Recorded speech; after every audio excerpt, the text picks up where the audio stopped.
નમસ્કાર વિદ્યાર્થી મિત્રો, હું ભગીરથસિંહ જાડેજા બધા વિદ્યાર્થીઓનું હાર્દિક સ્વાગત કરું. ચાલો, દિવાળી પછીનો આપણો પહેલો વિડિયો. દિવાળી પહેલા જેટલું આપણે ભણ્યા એટલું કદાચ ભૂલી ગયા હોય તો ફરીથી યાદ કરી લેવાનું. આગળના વિડિયો લેક્ચર જોઈ લેવાનો. વચ્ચે જે 10-15 દિવસનો ગેપ પડ્યો એની પછીનો આપણો પહેલો વિડિયો દિવાળી પછી. ચાલો, ધોરણ 8 વિષય ગણિત. તો એમાં આપણે પ્રકરણ નંબર 3 ચાલુ હતું. કયું પ્રકરણ છે? ચતુષ્કોણની સમજ. એમ આપણે સ્વાધ્યાય 3.2 ત્યાં સુધી ભણ્યા હતા. તો 3.2 માં આપણે પ્રશ્ન નંબર 3 કોઈ જશે એની આગળ જે પણ હોય એ ભૂલી ગયા હોય તો ફરીથી યાદ કરી લેવાનો, વિડિયો જોઈ લેવાનો. ચાલો, પ્રશ્ન 3 શું કહે છે? એક નિયમિત બહુકોણને કેટલી બાજુઓ હોય તો તેના દરેક બહિષ્કોણનું માપ 24 અંશ થાય. ચાલો, નિયમિત બહુકોણ છે. નિયમિત એટલે આપણે ભણ્યા હતા બાજુની સંખ્યા અને ખૂણાઓની સંખ્યા કેવી હોય? સરખી હોય અને માપ પણ બધી બાજુના સરખા હોય અને ખૂણાના માપ પણ કેવા હોય? સરખા. એને શું કહેવાય? નિયમિત બહુકોણ. હવે કેટલી બાજુ હોય તો તેના દરેક બહિષ્કોણનું માપ 24 અંશ થાય. હવે આપણે ભણ્યા હતા કે બહિષ્કોણના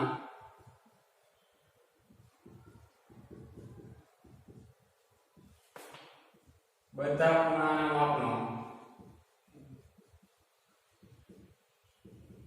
માપનો સરવાળો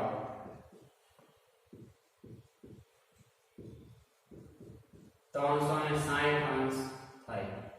ચાલો, બહિષ્કોણના બધા ખૂણાના માપનો સરવાળો કેટલો થાય? 360 અંશ. આપણે આગળના જે વિડિયો એમાં આપણે ભણ્યા હતા.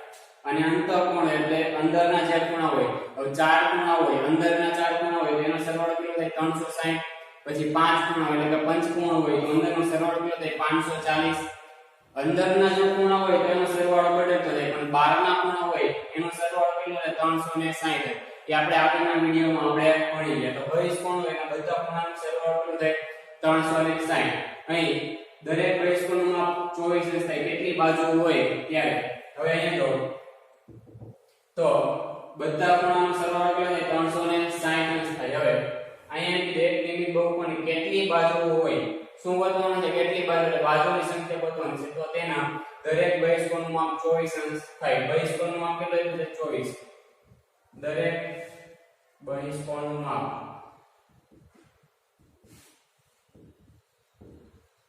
24 અંશ આપેલ છે.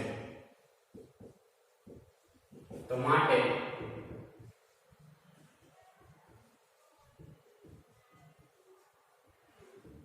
ખૂણાનું માપ, ખૂણાઓની સંખ્યા,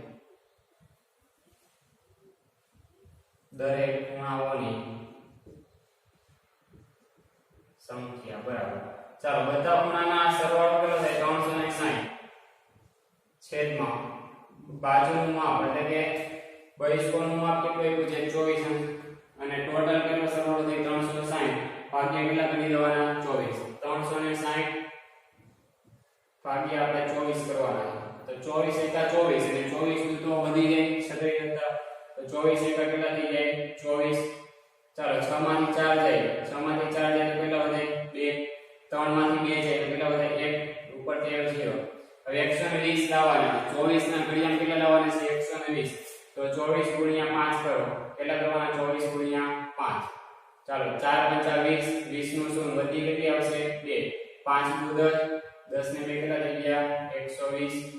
અને કેટલા આવશે? 5. તો દરેક ખૂણાઓની સંખ્યા કેટલી આવશે? 15. આ શું આવી? ખૂણાઓની સંખ્યા. આપણે શું ગોતવાનું છે? કેટલી બાજુ હોય? તો નિયમિત બહુકોણમાં જેટલા ખૂણા હોય એટલી બાજુ હોય લખવાનું. નિયમિત બહુકોણમાં બાજુઓ અને ખૂણાઓની સંખ્યા સરખી હોવાથી તેમાં 15 બાજુઓ હોય.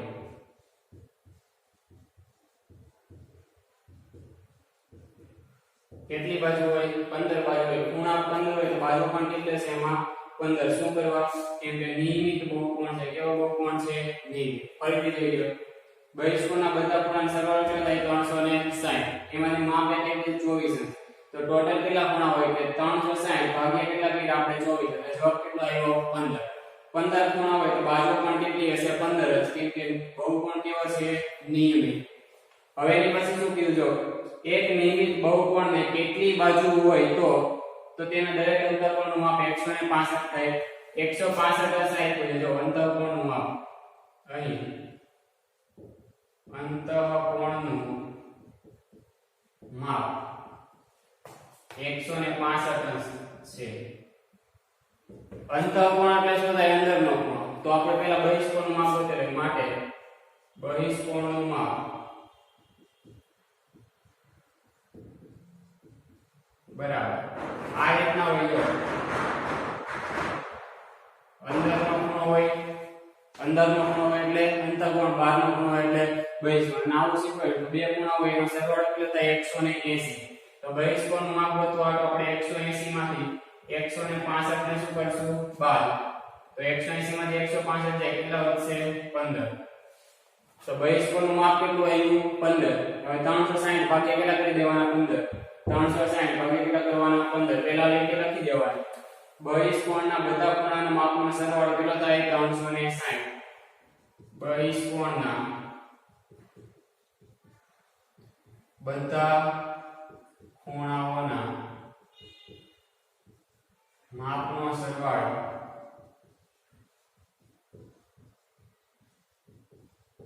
360 અંશ થાય તો માટે આપણે શું ગોતવાનું હતું કે કેટલી બાજુ હોય માટે બાજુઓની સંખ્યા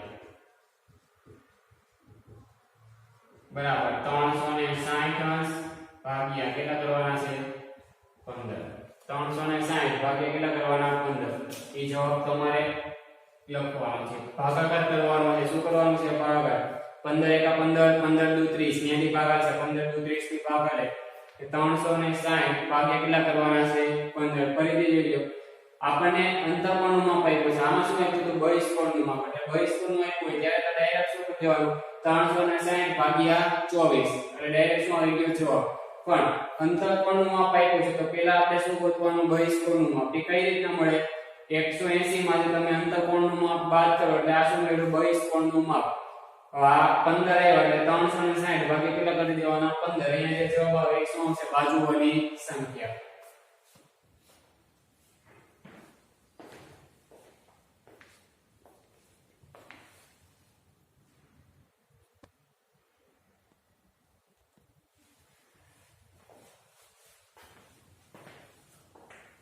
ચાલો એની પછી પ્રશ્ન 5 માં આપણને બે ઓપ્શન આપ્યા છે પહેલું એ એવો નિયમિત બહુકોણ શક્ય છે કે જેમાં દરેક બહિષ્કોણનું માપ 22 અંશ હોય શું કીધું છે એવો નિયમિત બહુકોણ શક્ય છે આપણને પૂછ્યું છે કે નહીં એ આપણે ચેક કરવાનું છે કે જેમાં દરેક બહિષ્કોણનું માપ કેટલું અંશ હોય 22 અંશ હોય તો પહેલા તો અહીં બહિષ્કોણનું માપ કેટલું છે 22 અંશ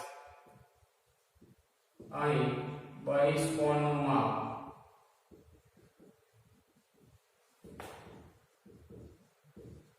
22 અંશ છે તો તેના તેના ખૂણાઓની સંખ્યા માટે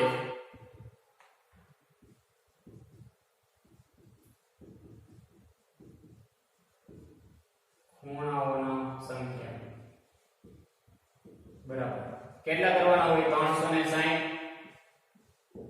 ભાગ્યા કેટલા કરવાના હોય 22 360 અંશ ભાગ્યા કેટલા કરવાનો હોય 22 અંશ બરાબર ચાલો 360 ભાગ્યા 22 કરીએ આપણે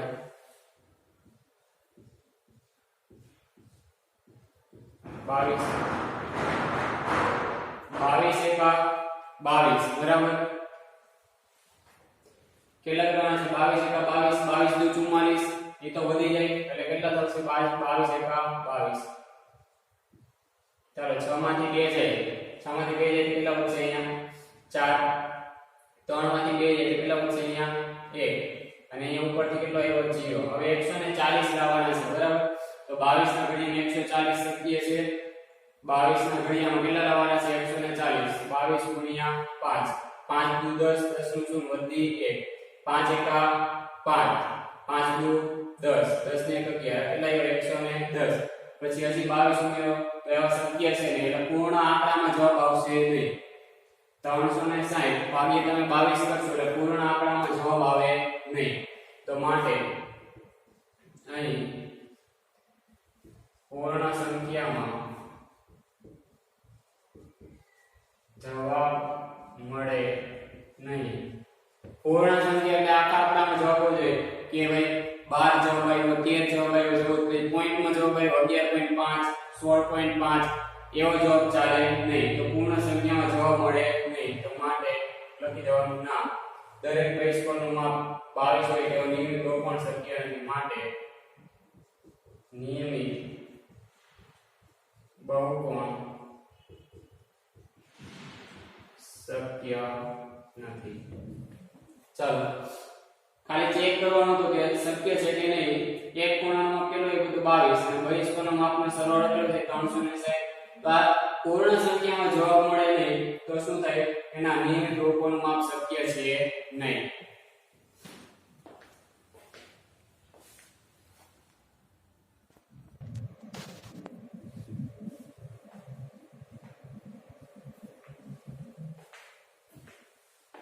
ચાલો તો ઓપ્શન નંબર શું હતો? 1. ચાલો એને પછી શું છે કે શું આમાં નિયમિત બહુકોણના અંતઃકોણનું હોઈ શકે કે કેમ? હા કે ના? અને જો હા હોય તો એ કેમ હોઈ શકે એવું જવાબ. શું કીધું છે? નિયમિત બહુકોણના અંતઃકોણનું માપ હોઈ શકે. એટલે કે આ જે માપ 22 આપ્યું હતું એ જો અંતઃકોણનું હોય તો એ નિયમિત બહુકોણ શક્ય છે. તો જો એ પેલા અહીં અંતઃકોણનું માપ, અંતઃકોણનું માપ કેટલું કીધું છે? 22. એટલે દાખલો એનો એક છે એટલે માપ આમાં આપ્યું નથી, આમાંથી લેવાનું છે. તો અંતઃકોણનું માપ હોઈ શકે 22. તો પહેલા અંતઃકોણનું માપ કેટલું છે? 22. અંતઃકોણનું આપ્યું એટલે પહેલા આપણે કોણ ગોતવાનું? બહિષ્કોણ. આગળના જે દાખલા અહીંયા જ ગયો દાખલો આપણે અંતઃકોણ વાળો. અંતઃકોણનું માપ 22 આપ્યું છે તો એનો બહિષ્કોણ ગોતવો એટલે 180 માંથી 22 ને શું કરવાના? બાદ. તો માટે બહુકોણના બહિષ્કોણનું માપ, બહુકોણના બહિષ્કોણનું માપ બરાબર 180 માંથી કેટલા બાદ કરવાના છે? 22. ચાલો 180 માંથી 22 ને તમે બાદ કરો કેટલા વધે? 180 માઈનસ 22. ચાલો 0 માંથી 2 જાય નહીં તો અહીં 8 ની જગ્યાએ કેટલા? 7. અહીંયા કેટલા આવશે? 10. 10 માંથી 2 જાય કેટલા વધશે? અહીંયા 8. 7 માંથી 2 જાય કેટલા વધશે? અહીંયા 5. અને આ એકલો રહેવાનું તો 158. તો બહિષ્કોણનું માપ કેટલું આવી ગયું? 158. આપણે શું કરતા હોય 360 ભાગ્યા કેટલા દેવાના? 158. તો માટે બહુકોણના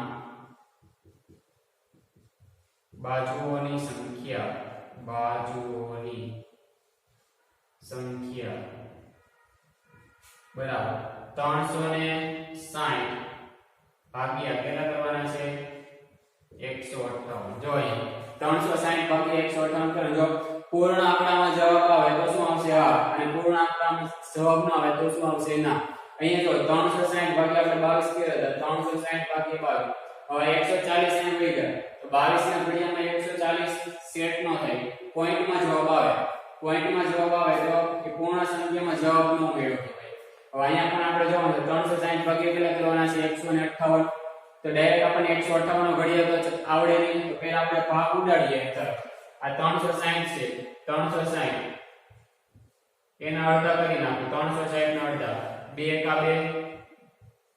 ચાલો 3 માંથી 2 જાય કેટલા વધશે? અહીંયા ઉપર તેવા 6. 8 2 16 થાય. ચાલો તો અહીં 16 મૂકી દીધા 0 0 અને અહીં ઉપરથી 0 એટલે અહીં કેટલા આવ્યા? 180. 360 ને 2 નો ડાયરેક્ટ 180 ગુણ્યા 2 એટલે 360 ઉડી ગયા. ચાલો 158 ના અડધા કરો. 158 ને શું કરવાના છે? અડધા. ચાલો 2 7 14. 15 માંથી 14 કેટલા વધે? અહીંયા ઉપરથી આવ્યા 8. 2 9 18. તો અહીંયા કઈ રીતના ભાગ ઉડાડ્યા? 79 ગુણ્યા 2. ચાલો આ 2 થઈ ગયા. તો ઉપર કેટલા વધ્યા? 180 છેદમાં 79. ચાલો 180 ભાગ્યા 79 પૂર્ણ અંકમાં જવાબ આવે નહીં. ડાયરેક્ટ ખબર પડી જાય 79 છે. 79 ગુણ્યા 2 કરો તો 180 થાય નહીં, એટલે કે પોઈન્ટમાં ગણતરીનો જવાબ આવશે. જો પૂર્ણ આંકડાનો જવાબ આવે કે 1 આવ્યો હોય જવાબ, અથવા 15 આવ્યો હોય, 10 આવ્યો હોય, એ શું કહેવાય? પૂર્ણ આંકડા. પરંતુ 180 ભાગ્યા તમે 79 કરો તો પૂર્ણ આંકડામાં જ સંખ્યા મળે નહીં, તો લખવાનું અહીં પૂર્ણ સંખ્યામાં જવાબ મળે નહીં. અહીં પૂર્ણ સંખ્યામાં જવાબ ન મળે, તો માટે ના લખી દેવાનું કે ના. આપણે શું આ માપ નિયમિત બહુકોણના અંતઃકોણનું હોઈ શકે નહીં. આ માપ નિયમિત બહુકોણના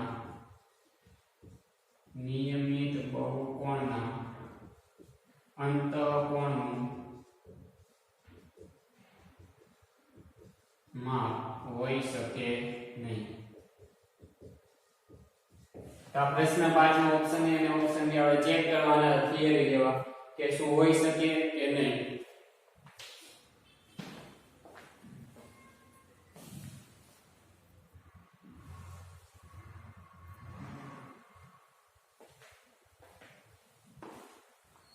તો આજના વિડિયો લેક્ચરમાં આપણે અહીંયા સુધી રાખીએ, બરાબર? કેટલું ભણ્યા હતા? આગળનો પ્રશ્ન 3 કા 4 હતો, ત્યાંથી આપણે ચાલુ કર્યું. તો આજના દાખલા છે એ થિયરી પ્રમાણેના છે. આગળના દાખલામાં જે આપણે થિયરી ભણાવી હોય, આની આગળના જેટલા પણ વિડિયો હોય, જો ભૂલાઈ ગયું હોય, આ દિવાળીમાં વચ્ચે 10-12 દિવસનો ગેપ ગયો હોય અને એમાં આપણે ભૂલી ગયા હોય, તો આગળના વિડિયો જોઈ લેવાના અને જે કઈ થિયરી હોય એ થિયરી જોઈ લેવાની. ચતુષ્કોણ હોય, ચતુષ્કોણના 4 ખૂણાનો સરવાળો કેટલો થાય, પંચકોણના 5 ખૂણાનો સરવાળો કેટલો થાય, પછી બહિષ્કોણનો સરવાળો કેટલો થાય. તો એ બધી વસ્તુઓ જે ભણ્યા એના આધારિત આ દાખલા છે. જો એ થિયરી તમને મોઢે હોય તો દાખલામાં ખબર પડે, નકર બાકી કઈ ખબર પડે નહીં. તો આજનો વિડિયો લેક્ચર જોયા પહેલા જો ભૂલી ગયા હોય તો આગળનો વિડિયો પહેલા જોઈ લેવાનો, પછી આજનો વિડિયો જોઈ લેવાનો. અને હોમવર્કમાં શું હોય ખબર જ છે, જેટલું વિડિયોમાં ભણાયું પાકી નોટમાં એક વ્યવસ્થિત રીતે લખવાનું, આપણને દેખાય ને એ રીતના, હરખી રીતના, કે ભાઈ પછી પરીક્ષા હોય ત્યારે ખાલી નોટ જોવાની રહે, નોટમાં જોઈ લો એટલે તમને ખબર પડી જાય. એ રીતના વ્યવસ્થિત લખવાનું. તો આ વિડિયોમાં આપણે અહીં સુધી રાખીએ અને હોમવર્કમાં બધું એકવાર લખી નાખવાનું. Thank you.